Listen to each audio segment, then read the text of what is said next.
नमो देवादिदेवाय त्रिनेत्राय महात्मने रक्तपिङ्गळनेत्राय जटामकुटधारिणे नमो देवादिदेवाय त्रिनेत्राय महात्मने रक्तपिङ्गळनेत्राय जटामकुटधारिणे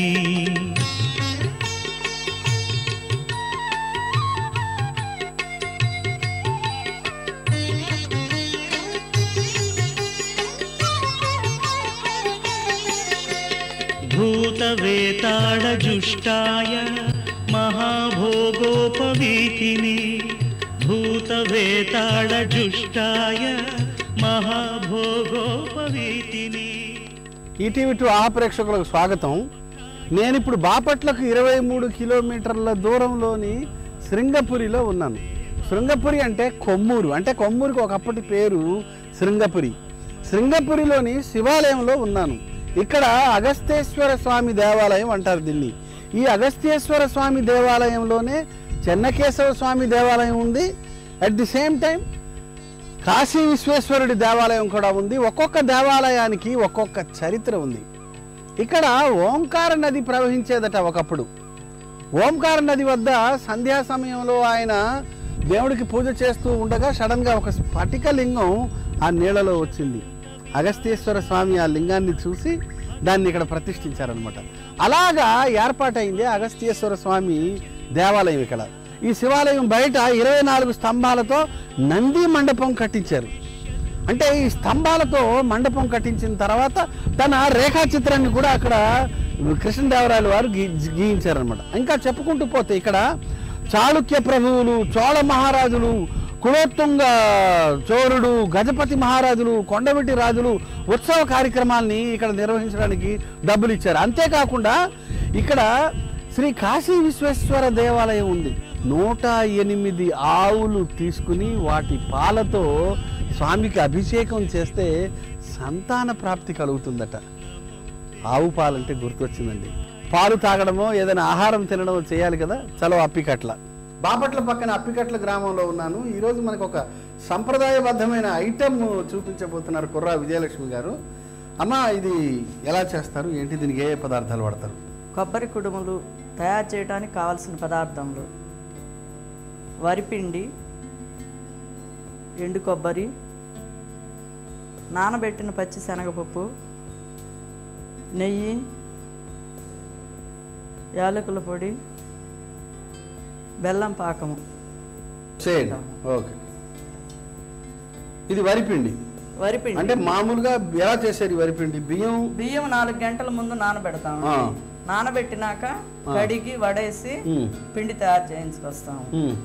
ఆ పిండి ఇది ఇప్పుడు వరిపిండి. ఓకే, వేయండి.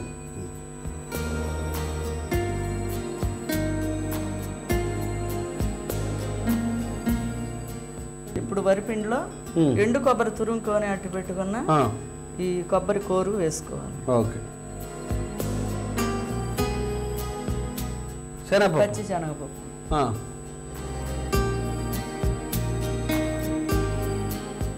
నెయ్యి.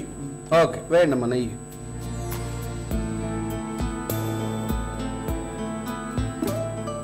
ఇప్పుడు ఇవన్నీ కొంచెం కలుపుకొని ఇట్లా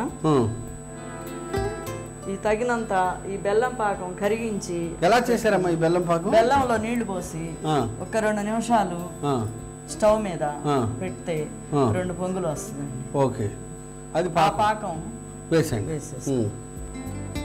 వేసి మొత్తం ముద్దలా తయారు చేస్తాం. ఓకే అమ్మ, ఇది ఎన్ని రోజులు నిల్వ ఉంటుంది? ఇది 7 రోజుల వరకు ఉంటాయండి. 7 రోజులు బాగా ఒక జల్లె బుట్టలో గాని వడగిన్నెలో గాని పెట్టుకుంటే ఆరుతాయండి.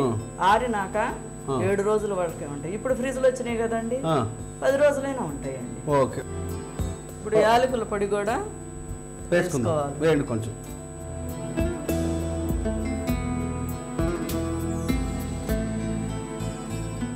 ఓకే, వరిపిండి, పచ్చిశనగపప్పు నానబెట్టింది, నెయ్యి, కొబ్బరి తురుము, యాలకుల పొడి వేసాము. తర్వాత ఇప్పుడు బెల్లం పాకం వేస్తున్నాం. అంటే బెల్లం అంటే బెల్లం 2 ముక్కలు తీసుకుని కాస్త నీళ్ళు వేసి 2 పొంగులు వచ్చేదాకా మరిగించారమ్మా. అందులో కావాలంటే కూడా కొంచెం యాలకులు వేసుకుంటే అదనపు రుచి వస్తుంది. ఓకే, వేయండమ్మా.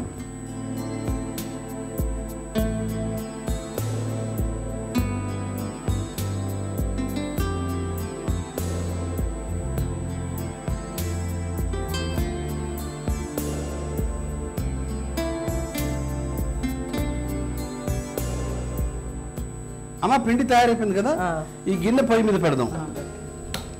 ఈ గిన్నె పెడుతున్నాను కానీ దీని కథా కమాంశం ఏంటో కొంచెం చెప్పండి అమ్మా. ఇందులో గడ్డి ఉంది, కింద నీళ్లు ఉన్నాయి, ఇది ఇత్తడి పాత్ర. ఓకే, నీళ్లు మరుగుతాయి. అసలు విషయం ఏంటి, దీని కథ ఏంటి? ఇది ఇట్లా ఈ పాత్రలో నీళ్లు పోసి ఈ గడ్డి పెట్టేసి ఆవిరి మీద ఆవిరి వచ్చేటప్పుడు ఈ కుడుములుగా చేసి దాంట్లో పెడతామండి. ఆవిరికి ఉడుకుతాయి. ఓకే, ఇప్పుడు ఈ గుడ్డ పెట్టేద్దామా లోపల? గుడ్డ పెట్టాలండి. పెట్టేయండి.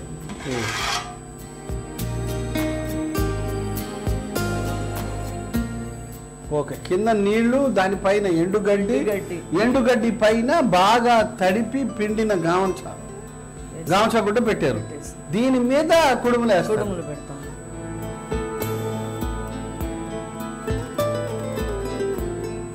ఇట్లా ఉండ చేసుకొని, అంటే చేతికి నూనె ఏమి రాయట్లేదు, పొడి పిండే కాబట్టి. కొబ్బరిలో నూనె ఉంటుంది, నెయ్యి వేసాము, బెల్లము, అన్ని తడి పదార్థాలే కాబట్టి ఇట్లా అంటుకోదు, చేతికి ఏమి రాయట్లేదు. ఓకే ఓకే, చక్కగా వచ్చేస్తుంది బయటికి చాలా సులువుగా. ఓకే, పెట్టియండి అమ్మా.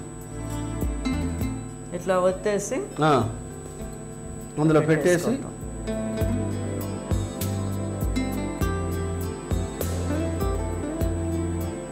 ఇట్లా చుట్లు గిన్నెలో తెచ్చేసి రౌండ్ గా మూత పెట్టి ఈ మూతని వార్లిస్తే సరిపోతుంది. ఉడుకుతాయండి. ఓకే, చూద్దామా? చూద్దాం. తయారైపోయా? ఓకే, తీసేయండి. పొయ్యి కట్టేశారు చక్కగా. తీసేయండి.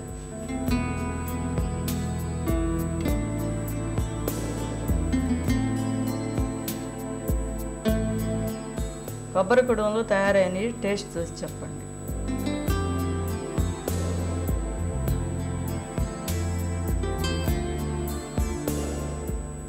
ఆహా,